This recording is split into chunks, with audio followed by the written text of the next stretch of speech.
ரீசெண்டாக அகஸ்தியர் ஃபால்ஸ் வரைக்கும் போயிருந்தோம்.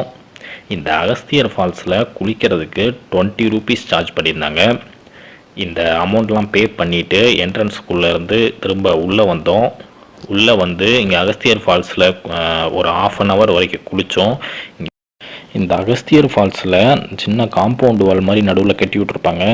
இங்கே லேடிஸ் தனியாகவும் ஜென்ட்ஸ் தனியாகவும் குளிக்கிறதுக்காக இந்த காம்பவுண்டு வால் கட்டி விட்ருக்காங்க. இதெல்லாம் நாங்கள் குளித்து முடிச்சுட்டு அப்புறம் இங்கேருந்து கல்யாண தீர்த்தம் போனோம். இந்த பாபநாசம்ங்கிற சீரீஸில் என்னென்னலாம் பிளேஸ் இருக்குது, இங்கே வந்தால் எவ்வளோ நேரம் நம்ம டைம் ஸ்பெண்ட் பண்ணலாம், இங்கே கூட்டம் இல்லாமல் நம்ம எப்படி எந்த இடத்துலலாம் குளிக்கலாம் அப்படிங்கிற எல்லா டீட்டெயிலும் என்னோடய ஃபுல் வீடியோவில் நான் எக்ஸ்பிளைன் பண்ணியிருக்கேன். உங்களுக்கு விருப்பம் இருந்தால் நம்ம சேனலை சப்ஸ்கிரைப் பண்ணிக்கோங்க. நம்ம ஃபுல் வீடியோ லிங்க் வந்து டிஸ்கிரிப்ஷனில் இருக்குது, அதையும் செக் பண்ணி பாருங்கள்.